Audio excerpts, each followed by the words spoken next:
menjelaskan bahwa ada dugaan ada proses pendidikan terkait dengan kasus pengadaan mirage ini yang melibatkan Pak Prabowo. Satu poin.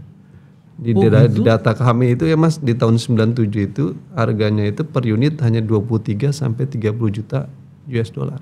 Dari tahun 97 ya. Di tahun 2024 ketika ini mau dibeli harganya 66 juta. Nah, oleh karena ada selisih kurang lebih 33 juta US dollar per unit. Jadi total selisih ada 396 juta US dollar. Iya. Angka yang cukup besar nih. Yang mengumumkan itu lembaga anti korupsi di Eropa yang nggak bercanda-canda gitu. Dalam konteks kita gitu. Di korupsi itu percobaan melakukan korupsi aja kejahatan gitu. Ini yang mesti clear jelas. Ini kan nggak jadi loh. Kita bisa bicara soal percobaan itu nanti ya. Yang paling hari ini kemudian mencoba melindungi Pak Prabowo siapa? Nah, misalnya gitu. Iya. Nah, itu bisa kita. Maksudnya Pak Jokowi ya Mas.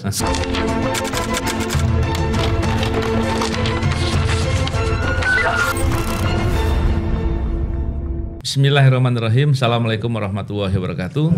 Salam integritas. Alhamdulillah kembali berbincang di podcast ini. Kali ini kita membicarakan terkait dengan masalah yang sedang banyak dibicarakan sekarang ini, yaitu masalah dugaan korupsi ya, atau masalah pengadaan lah paling tidak di Kemenhan, dan terkait dengan masalah pembelian pesawat kalau tidak salah. Akan lebih jelas kalau kita bicara dengan orang-orang yang concern di bidang anti korupsi. Ada Pak BW dan tentunya ada orang yang betul-betul memahami atau punya banyak pengetahuan soal militer, yaitu Bang Al-Araf. Apa kabar Bang? Baik Mas Novel. Terima kasih atas waktunya Bang. Pak BW, sehat Pak BW? Waras. Sebentar lagi nggak waras ya. Kewarasan penting soalnya. Waras yang sebelah sono. Kalau kita lihat di beberapa pembahasan media belakangan ini, memang ada banyak yang membicarakan terkait dengan pengadaan pesawat Mirage ya, yang pesawat itu pesawat bekas dari Qatar kalau nggak salah. Yang menarik adalah kemudian pembelian itu dibilang harganya mahal dan katanya ada pihak ketiga, terus dan banyak lagi informasi-informasi lain. Yang terakhir juga dijawab, itu pengadaannya dibatalkan. Saya pengen dapat cerita dulu. Ini kok kayak simpang siur ini Bang. Jarang-jarang pembicaraan pengadaan ini yang besar kemudian simpang siur. Biasanya banyak banyak indikasi itu Bang. Iya. Gimana Bang ceritanya Bang? Mungkin karena mau debat kandidat jadi dibatalin. Bukan dibatalin, ditunda. Iya. Ditunda. Bang, bisa nggak dapat gambaran Bang, menggambarkan bagaimana sih pengadaannya itu, pengadaannya berapa, indikasi-indikasinya dan cerita-cerita soal itu Bang?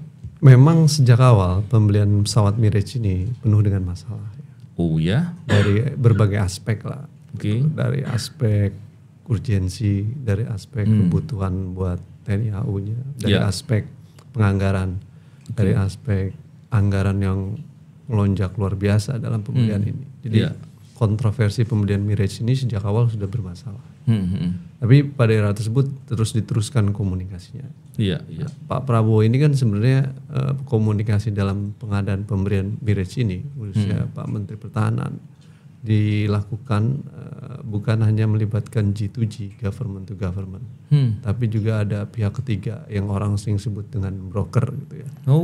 Yang satu adalah Excalibur itu dari Ceko, atau lagi itu A-System Solution, yang salah satu pemiliknya tuh Habib Bukharobah, yang sebenarnya memiliki kedekatan dengan Pak Prabowo karena sering bolak-balik ke Indonesia itu, menjadi ngajar di Unhan, lalu kemudian juga memberi seminar di Kementerian Pertahanan. Tapi sesungguhnya dia broker. Jadi System Solution dia broker dan juga Excalibur broker. Cuman di banyak negara itu kan broker-broker pihak ketiga PT itu dia dilegalkan dalam konteks itu. Cuman dalam wilayah Indonesia ini nggak boleh nih Mas BW, Mas Novel. Undang-undang Industri Pertahanan di Indonesia kan mengatur pengadaan alutsista itu harus mekanisme KKIP, Komite Kebijakan Industri Pertahanan, sepanjang kita tidak sanggup untuk membuatnya. Konsekuensinya kita memilih G2G, gitu, atau melalui pabrikan, tidak melalui pihak ketiga. Iya, iya. Nah, ini untuk minimalisasi terjadinya potensi-potensi markup dalam pengadaan alutsista. Karena kalau ada pihak ketiga main, maka potensi markup dan penyimpangannya pasti tinggi lah. Saya rasa Mas BW dan Mas Novel tahu itu. Iya, iya. Nah, oleh karena itu Undang-Undang Industri Pertahanan mencoba mengatur secara ketat khususnya dalam KKIP. Sehingga pembelian pengadaan alutsista ini melanggar undang-undang. Karena proses pengadaannya melibatkan pihak ketiga yang itu tentu memiliki kedekatan dengan Pak Menhan, Pak Prabowo tadi itu, Habib Ubarobah itu. Nah, oleh karena itu dalam proses pengadaan ini sejak awal memang bermasalah. Gitu. Yang kedua adalah juga sesungguhnya pesawat Mirage ini kan pesawat lama ya, bekas dari era tahun 91-an. Tahun 91 ya. Indonesia di tahun 2009 itu 2009 sampai 2000 berapa ya, ketika zaman Pak Juwono menolak untuk mendapatkan hibah ini. Pak Juwono sebagai Menhan waktu itu ya. Karena kan hibah itu orang jangan mengartikan seolah-olah gratis gitu. Karena harus ada biaya perbaikan yang disebut dengan proses retrofitnya itu. Kayak kita beli mobil lah Mas, bekas kan harus ada kekurangan masuk bengkel. Nah, ini yang sering kali kemudian menimbulkan dugaan-dugaan permasalahan. Kedua, perawatannya tinggi. Akhirnya kita tidak mau lah hibah Mirage ini. Nah, ini kita beli dengan harga yang lebih mahal daripada era tahun 97-an atau 91 ya. Di data kami itu ya Mas, di tahun 97 itu harganya itu per unit hanya 23 sampai 30 juta US dollar. Tahun 9? Dari tahun 97. 97 ya. Di tahun 2024 ketika ini mau dibeli harganya 66 juta. Dua kali lipat dari era tahun 90 sampai sekarang 2000 berapa. Orang kan semakin uzur harusnya semakin murah harganya kan. Mungkin karena semakin tua semakin Klasik. pengalaman barangkali. Gitu Pak. Langka untuk nilepnya langka tuh. Saya kaget juga tuh. Memang harganya sampai bisa meningkat itu ada penambahan senjata kah? Teknologi baru kah? Ini kan biasanya yang harus dilacak pembelian ini di luar dengan kos biaya perawatan pasca dan lain sebagainya. Ini adalah original ya. Nah, oleh karena ada selisih kurang lebih 33 juta US dollar per unit. Jadi total selisih ada 396 juta US dollar. Angka yang cukup besar nih. Iya, besar sekali itu Bang. Saya rasa kalau kita buat beli kerupuk tenggelam Jakarta. Nah, jadi dengan harga yang fantastis ini orang kemudian melihatnya ada persoalan apa. Satu, dia secara teknologi pertahanan juga sesungguhnya dia generasi keempat nih Mas Novel. Algoritma persenjataan sekarang dalam the new moderation of warfare itu untuk jet tempur itu udah generasi kelima. Jadi dia dalam algoritma teknologi dan pertahanan untuk jet tempur sudah nggak applicable gitu, dengan situasi dan kondisi sekarang. Gitu. Dampaknya apa Bang dengan nggak applicable tadi? Ya nggak useful. Kira-kira. Apa gunanya buat beli pesawat? Sistem pertahanan. Jadi ketika dipakai dengan formasi menjadi problem gitu ya? Problem secara kapasitas dan kualitas juga jauh gitu. Ketiga, untuk meningkatkan upgrade-nya luar biasa. Beberapa negara mencoba mengotak-atik ini seperti Taiwan kalau tidak salah. Nggak bisa, gagal dan sulit gitu. Jadi Mirage ini secara produk dia sesungguhnya dalam kapasitas teknologi pertahanan sudah ditinggal gitu. Karena sekarang kalau kita mau masuk yang baru generasi kelima.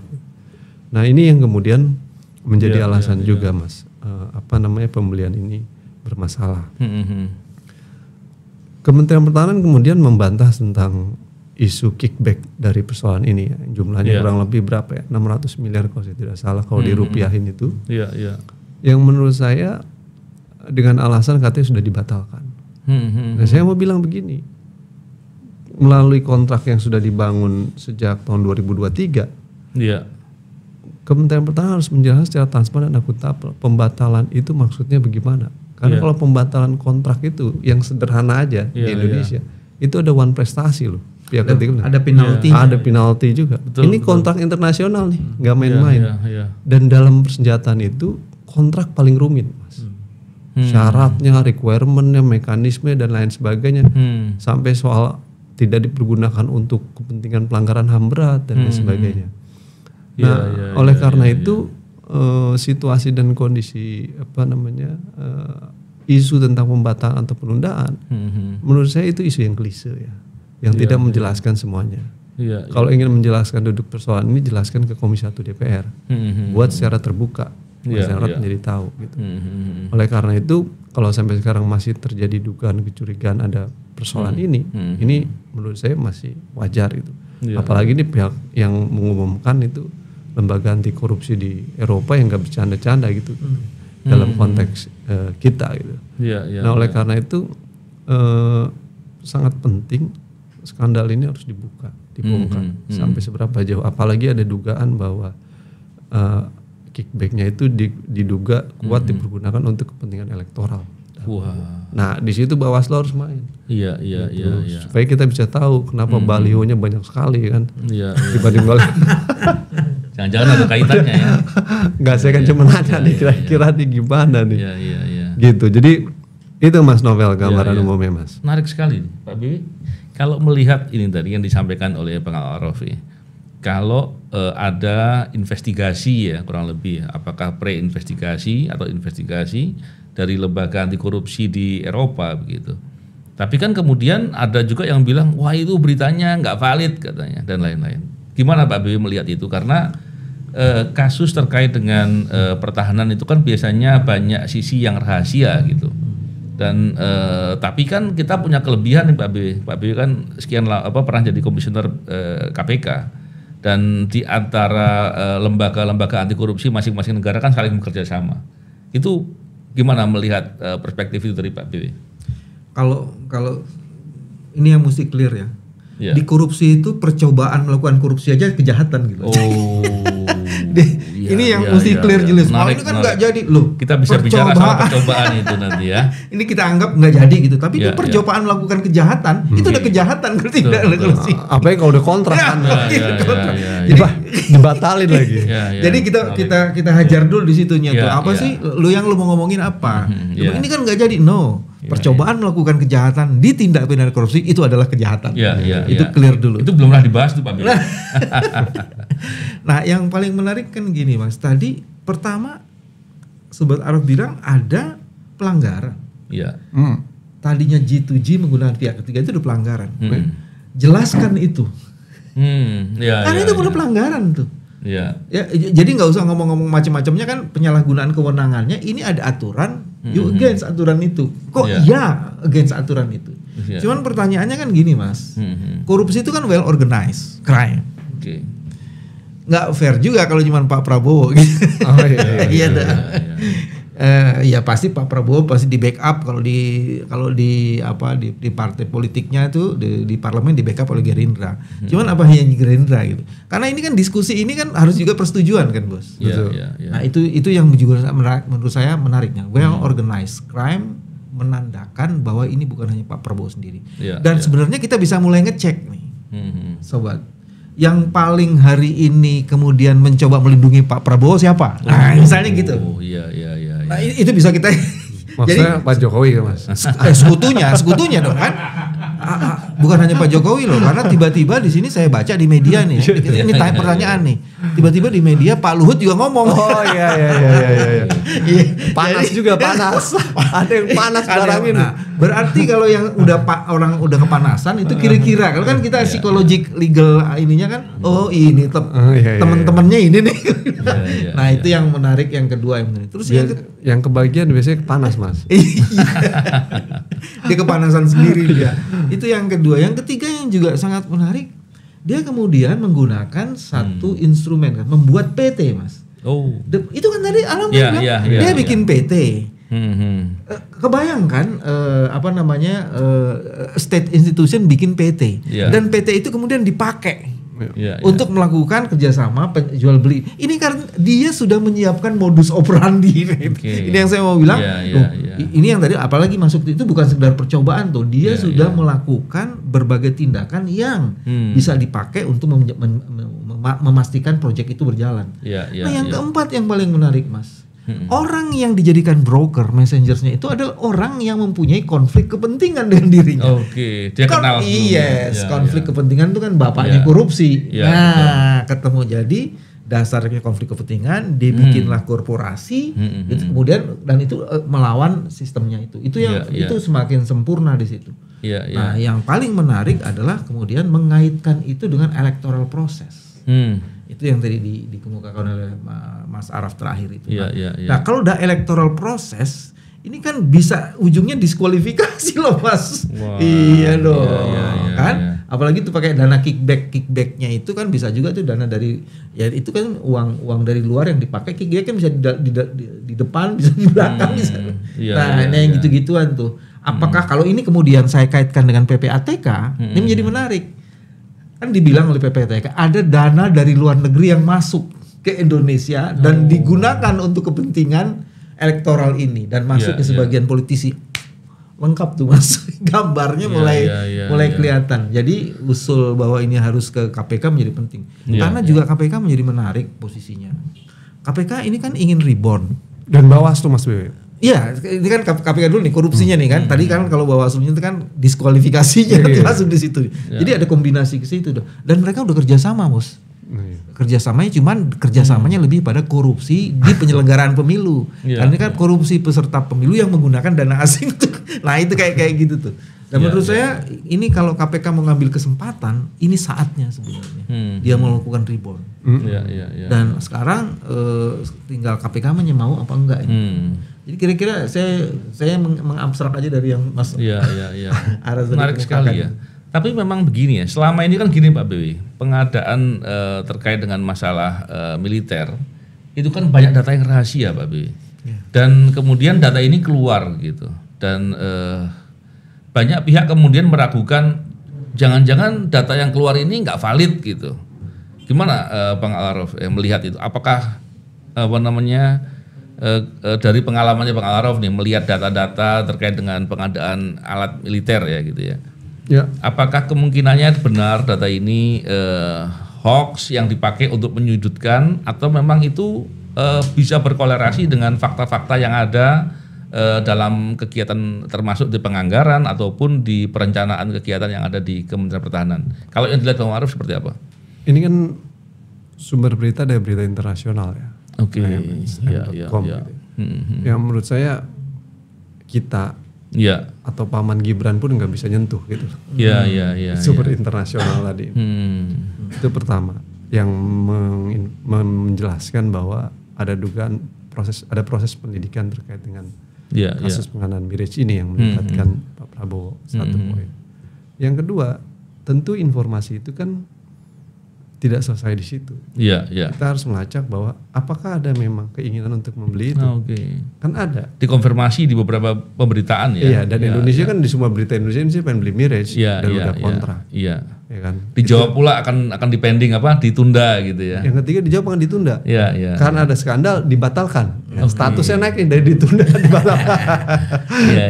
Karena ada skandal ya kan. Nah buat saya ini istilah perdebatan istilah ditunda atau dibatalkan nggak akan selesai gitu. Menurut saya ada historical yang memang pengen beli gitu loh. Kalau hitunglah kemudian dibatalkan, pertanyaannya kickback itu udah dapat atau belum ya kan prosesnya. Menurut informasi yang ada kan, berdasarkan data sumber internasional itu sudah keluar tuh kickbacknya kan. Sehingga ada proses investigasi yang dilakukan oleh Greco tadi itu. Dan gede banget lagi ya. Dan gede banget gitu. Nah ini dan kecurigaan kita semakin matang yang ketiga kan.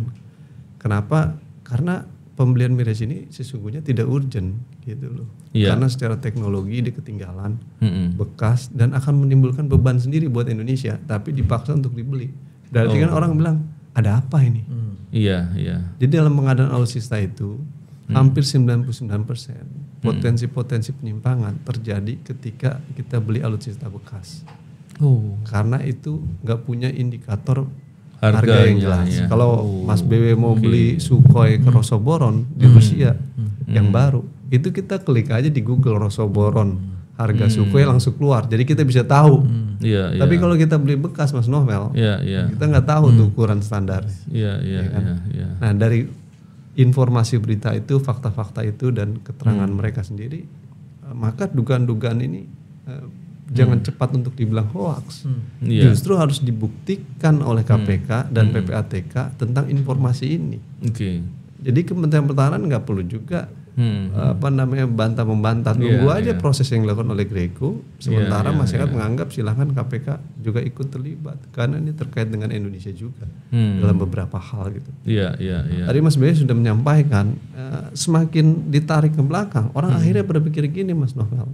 Memang praktek tadi kalau dalam kasus Mirage kan dia main dengan pihak ketiga bernama Excalibur dan satu lagi tuh perempuan E-System Solution sama satu E-System tuh Habib Robah itu sama E-System Solution ada dua nah dalam konteks itu melanggar undang-undang tapi kita tarik ke belakang Mas Novel di 2021 2022 memang Kementerian Pertahanan senang sekali untuk menggunakan pihak ketiga baik dari eksternal tadi dari Qatar atau dari dalam negeri sendiri. Pernah ada dugaan persoalan pengadaan alutsista dan persoalan di sektor pertahanan. Karena ada yang disebut dengan PT TMI dan satu lagi PT Agrinas yang dua-duanya dikelola Purnawirawan TNI. Nah, yang kemudian terbongkar karena ada surat dari Menteri Pertahanan ke Rosoboron. Ya mungkin Mas Novel, saya kalau membaca bahasa Inggrisnya bisa panjang nih. Kira-kira surat ini Mas, tahun 2020 sempat heboh ya, 16 November 2020. Jadi Menteri Pertahanan atas nama Pak Prabowo Subianto mengirimkan surat di surat ini ya ke Rosoboron Export bahwa let me inform you that beginning on December 2019 the Ministry of Defense of the Republic of Indonesia has established several companies controlled directly by the Ministry of Defense through the Foundation for Development of Defense Resources, among others is PT Teknologi Militer Indonesia PT TMI. Yang fungsinya the purpose of PT TMI is expedite, implement and accelerate important project and acquisition in the field of defense technology. Bayangkan Menteri Pertahanan menunjuk sebuah PT bernama PT TMI untuk mengontrol itu dan dikirim surat ke Rosoboron. Jadi kayak dia melakukan marketing Mas. Ini apa nama ini Mas Bey dalam konteks ini? Nah, buat apa membuat PT? Orang harusnya menurut Undang-Undang Industri Pertahanan kan Anda perlu G2G. Nggak perlu membuat PT. Nah, di tahun 2020-2021 ini ribut PT TMI ini. Ya kan? Yang satu lagi namanya PT Agrinas. Yang menurut data Wali yang bekerja untuk food estate di Kalimantan Tengah. PT tadi itu. Iya, Agrinas tadi yang kemudian menimbulkan kerusakan lingkungan hidup, illegal deforestasi yang luar biasa di Kalimantan Tengah. Yang hasilnya adalah nanam singkong jadi jagung. Itu dahsyat itu bagaimana singkong itu? Jadi jagung tuh dahsyat Mas. Jadi Agrinas dibangun untuk itu. PT TMI dibangun untuk soal-soal isu defense akuisisi tadi. Dan dua-duanya ini masalah serius sekali loh ini ya. Ini kalau dibongkar sektor pertahanan selama 5 tahun ini, waduh, saya rasa ini bisa satu persatu kebongkar dan keungkap persoalan-persoalannya. Makanya Mas Dewi dan Mas Novel, waktu debat kandidat tentang isu pertahanan, coba lihat. Pak Prabowo tidak bisa menjawab apa-apa sepanjang perdebatan. Dan cilakanya perdebatan cuman lifetime dari saatnya, bukan bagaimana modus operandinya itu. Saya mau lanjutin ini Mas. Yang pertama sebenarnya untuk melihat korupsi atau tidak, kita bisa lacak sebenarnya siapa orang-orang yang ditempatkan di PT itu. Kalau orang-orang itu affiliated kepada Pak Prabowo, affiliated kepada partainya Pak Prabowo atau jaringan-jaringan itu selesai. Atau artinya memang ada intention untuk melakukan itu. Itu bagian yang pertama yang paling gampang sebenarnya. Sangat affiliated. Di surat ini bahkan disebutkan the chairman of PT TMI is Mayor Jenderal retired Glenny Kairupan. Nah, siapa Glenny dalam konteksnya Pak Prabowo? Grup bagian dari Pak Prabowo dalam lingkaran itu. Selesai Mas. Itu bagian yang pertama kan. Kan yang tadi well organized, well organized. And the president of CEO is Engineer Harso Susanto, ini kalau tidak salah bekas salah satu direktur perusahaan industri pertahanan di Surabaya kalau saya tidak salah. Dan emang lingkaran itu. Iya. Yes. Jadi udah kelihatan itu jaringannya dari situ, berarti itu part of the Mr. Prabowo. Gitu ini persoalan diduga seperti itu. Persoalan menjadi lebih serius karena memang alokasi anggaran pertahanan paling enggak 5 tahun terakhir ini kan cukup besar ya. Ya kan, bahkan kalau dibilang besar sekali karena perencanaan anggaran sampai yang saya pernah dengar ya, walaupun saya nggak terlalu menyimak ya. Soal rencana anggaran 1.700 triliun untuk sekian lama itu kan sudah dipersiapkan sebetulnya. Bukan hanya besar, tapi dimajuin ke depan. Oh, dimajuin ke depan ya. 1.700 triliun. Oke. Cuman Mas, yang harus dilihat oleh publik, kenapa kita sepenuhnya akhirnya menganggap ini memiliki dugaan kuat?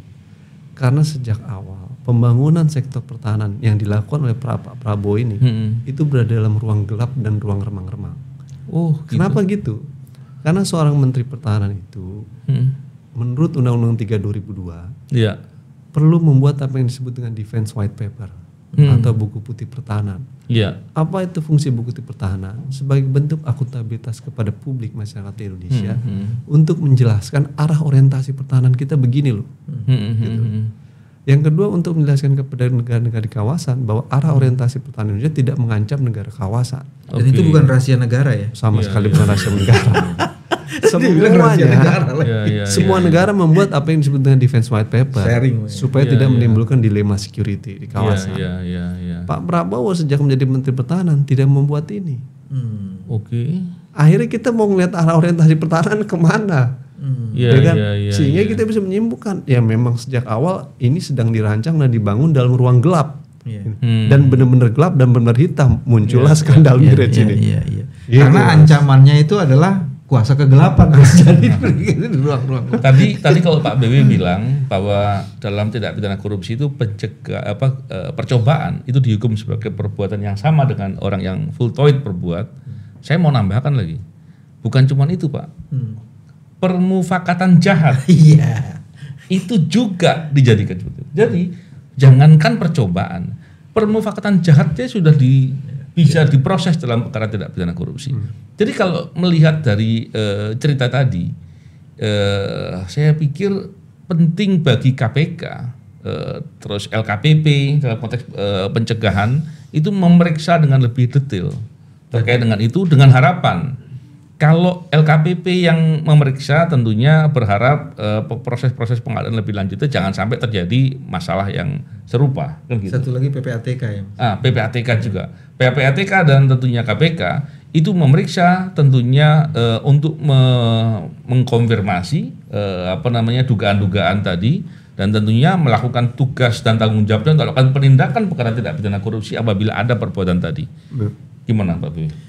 Jadi gini Mas, kalau ngelihat yang tadi ya, kok ketika anggaran itu disusun dan kemudian dimajukan, ini bansos banget gitu. Bansos gitu juga ya. Iya. Saya baru paham. Jadi ada penyalahgunaan indikasi atau intentions untuk melakukan kejahatan. Itu bagian yang pertama. Terus bagian yang kedua itu Mas, kan sebenarnya kan kalau kita mau melihat kejahatan tuh selain tadi orang-orangnya, intentionsnya, terus unsur-unsurnya, ada satu lagi yang mesti kita lihat juga tuh Mas. Sejauh mana kemudian bagian dari jaringan itu yang secara bersama-sama melakukan itu. Jadi managing of the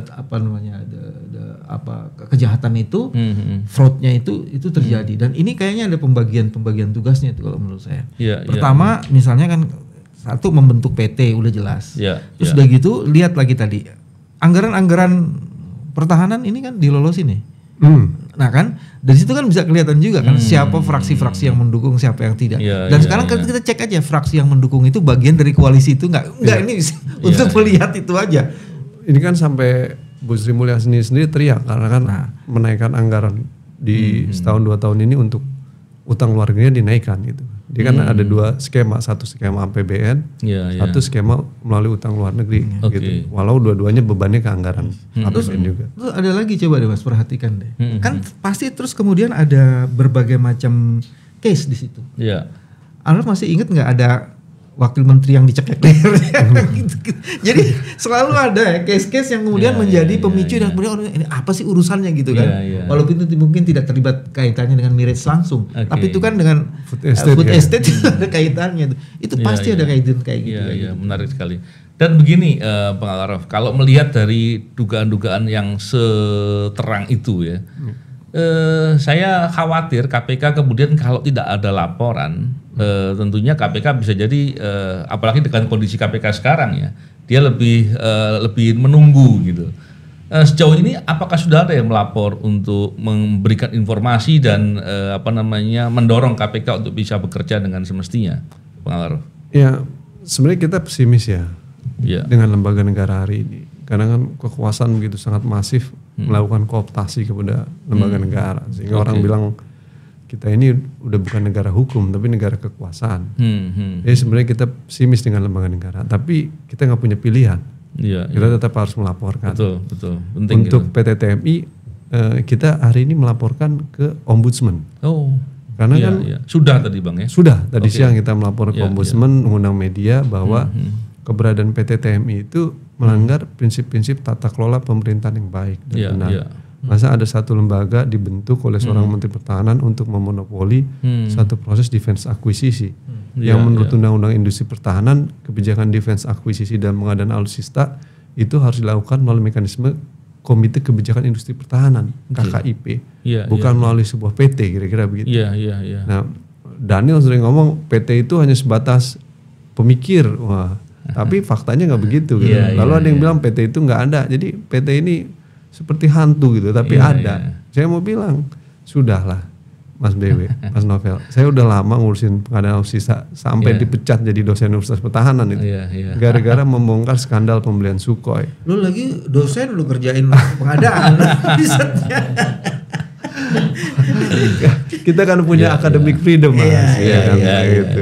Jangan punya passion di situ punya passion di situ. Gitu. Menarik sekali. Mungkin karena anak tentara, Bang. Ya kan? Saya dulu kan bapak saya tuh teknisi Hercules. Jadi kalau pergi itu Hercules tuh suka jatuh, Mas Bewi. Waktu kecil saya nanya, ini yang jatuh pesawat ada bokap atau enggak gitu. Malam bapak udah almarhum gitu. Jadi sebagai anak prajurit, saya terasa tersentuh karena pernah merasakan bahwa kondisi alutsista itu kondisinya miris. Kita prihatin tentang hal itu gitu. Nah, seringkali kemudian praktek-praktek penyimpangan itu membuat kondisi kita itu dalam kondisi underspec, di bawah standar. Apa akibat dari di bawah standar, Mas B, Mas Novel? Pesawatnya jatuh, kapal selam kemarin jatuh, tenggelam Nanggala. Karena situasi perawatannya, kondisinya. Walau faktor kecelakaan banyak, alam, teknologi, tapi menurut saya dalam pengalaman Indonesia, pengadaan alutsista itu karena sifatnya tertutup, seringkali dikategorikan rahasia, akhirnya potensi penyimpangan tinggi. Akhirnya dia di bawah standar underspec. Makanya nggak heran seringkali beberapa kali alutsista pesawat jatuh, kapal selam tenggelam. Ini situasi yang memprihatinkan buat saya sebagai anak prajurit. Dan saya akhirnya memahami belajar ini karena sekolah pertahanan. Oh, ternyata faktor utamanya ada karena ada permainan pihak ketiga, ada dugaan penyimpangan, akhirnya underspec. Kita kasihan dong sama prajurit, Mas BW. Mereka harus menggunakan pesawat yang ataupun alat yang di bawah standar yang mengancam nyawa mereka. Padahal kita pengen tentaranya profesional. Disitulah. Saya lebih milih membicarakan dulu skandal Sukhoi PT Trimarga Rekatama. Jadi soal keterlibatan pihak ketiga bukan hal yang baru. Nah, di zaman rezim pemerintahan Pak Prabowo, sebenarnya semakin terlihat ketika beliau tidak membuat defense white paper tadi itu. Hingga kita melihat memang pemerintahan untuk sektor pertahanan ini kira-kira gelap dalam proses pengadaan alutsista. Dan Mas Novel dan Mas Dewi, saya sih selalu berpikir nggak boleh tuh Menteri Pertahanan dijabat sama seorang ketua umum partai politik. Karena dia wilayah yang sebenarnya sangat strategis. Dia harusnya oleh akademisi atau purnawirawan TNI yang benar-benar bebas dari politik. Karena ruang itu penuh dengan ruang politik kalau dijabat sama jabatan ketua umum partai politik itu. Suka nggak suka seperti zaman Pak Juwono Sudarsono lah, ya kan, guru besar hubungan internasional dan menurut lebih baik, atau purnawirawan TNI yang memang punya perspektif bagus dan baik seperti model Agus Wijoyo dan lain sebagainya. Nah, kalau ketua umum partai politik tentu interest politiknya dan interest ekonominya tinggi lah. Apalagi kalau pengen maju Pilpres 2024. Wajar dong ada dugaan-dugaan skandal miras kemudian naik ke permukaan ini. Iya, menarik sekali itu. Nah, sebelum Pak BW nanggapi, saya memberikan perspektif sedikit Pak BW. Dari penjelasan dari Bang Al-Araf tadi, kalau perencanaan itu tidak dilakukan dengan detail dan jangka panjang, saya khawatirnya begini, contohnya pengadaan kapal seandainya. Pengadaan kapal itu kan butuh banyak personil support tuh, mulai dari pelautnya, teknisinya, elektronya, dan pasukannya dan lain-lain. Menyiapkan itu biasanya menyiapkan personil tuh. Kalau pengadaan dalam jumlah besar, personilnya nggak disiapkan, itu menjadi masalah itu. Kapal, pesawat juga begitu, apalagi pesawat Hercules dan lain-lain. Jadi saya khawatir kalau perencanaannya tidak dibuat dengan matang, dengan baik, maka dukungan personil pun menjadi kurang. Pemanfaatan alat itu pun menjadi tentunya tidak optimal gitu, Pak Biwa. Jadi melihat dari tadi dugaan korupsinya, terus dugaan terkait dengan perencanaannya yang tidak dibuat dengan baik, begitu Pak Biwa. Gimana Pak Biwa mengelaborasi penjelasan itu? Kalau saya mendengar penjelasan tadi, malah saya mau tambahin unsur pemberatnya. Ada unsur dengan sengajanya, Mas.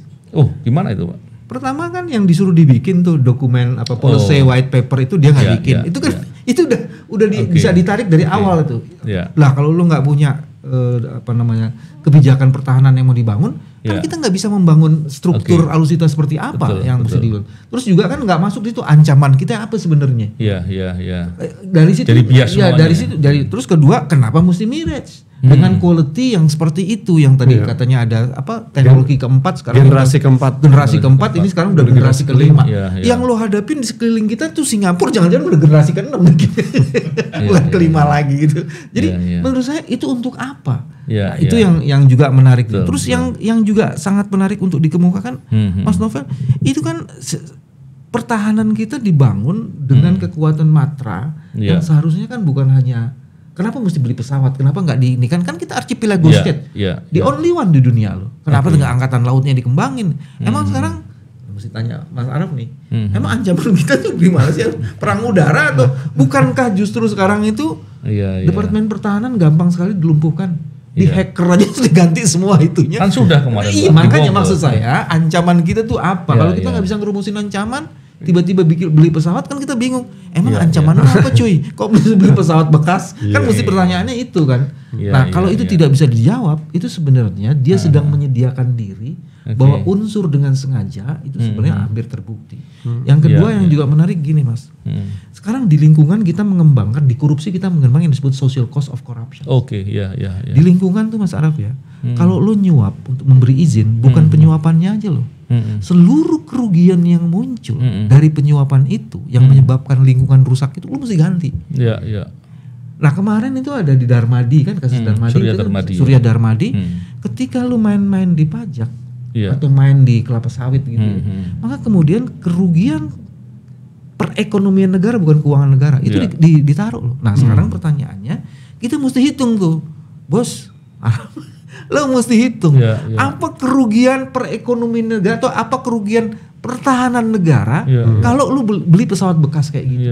Sehingga kemudian bisa menimbulkan efek deterrent. Bukan sekedar uang yang sekitar 900 M kalau orang bilang ekuivalen dari gratifikasinya, bukan hanya sekedar itu Mas.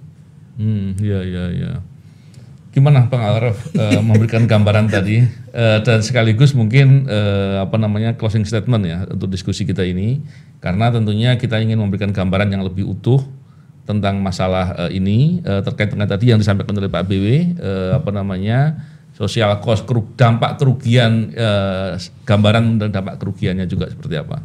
Iya memang kan dampak kerugiannya tentu kita susah untuk mencapai prajurit yang profesional.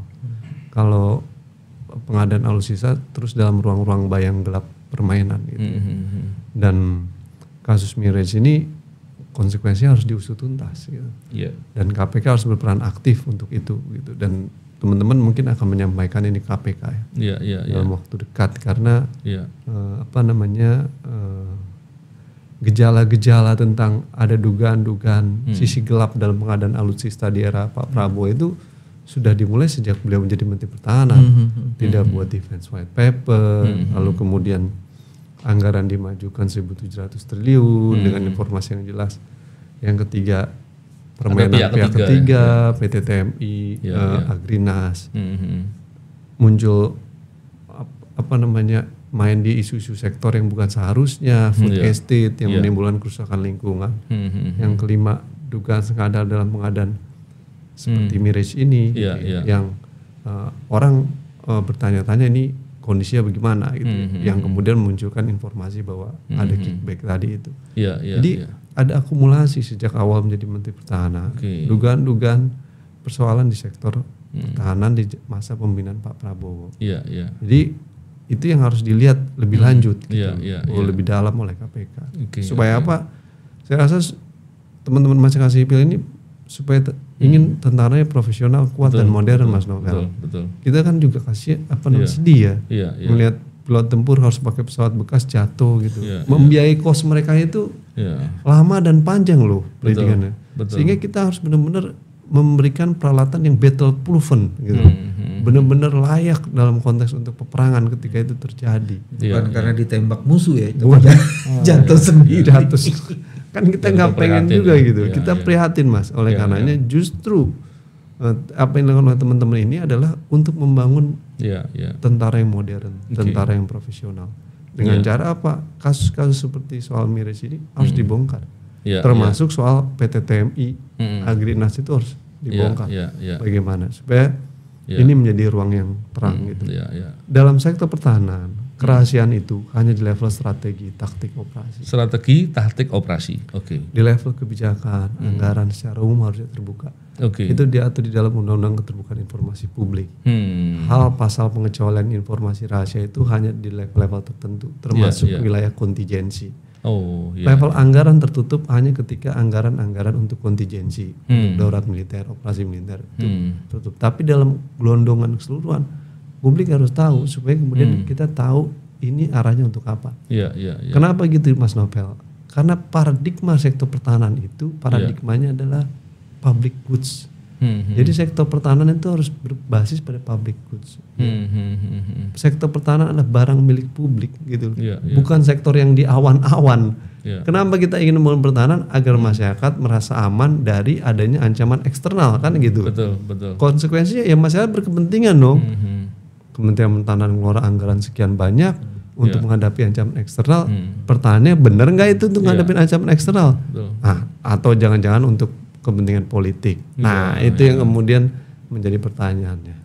Gitu, Mas Novel. Ya, menarik sekali itu. Terima kasih Pak Al-Araf dan Pak BW. Tadi ceritanya betul-betul serem nih Pak BW.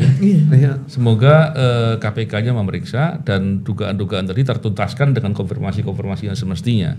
Dan tentunya kita berharap ke depan menjadi lebih baik. Dan tentunya kita membahas ini karena rasa cinta kita kepada negeri dan kita juga memberikan dukungan dan respek kepada TNI kita agar menjadi lebih profesional ke depan dan keselamatan bagi anggota TNI menjadi sangat penting. Betul, Mas. Barangkali itu ya. Sangat. Itu tujuan utama kita itu. Iya. Terima kasih sekali Pak BW. Terima kasih Pak BW. Terima kasih Mas Novel. Salam integritas. Assalamualaikum warahmatullahi wabarakatuh. Waalaikumsalam.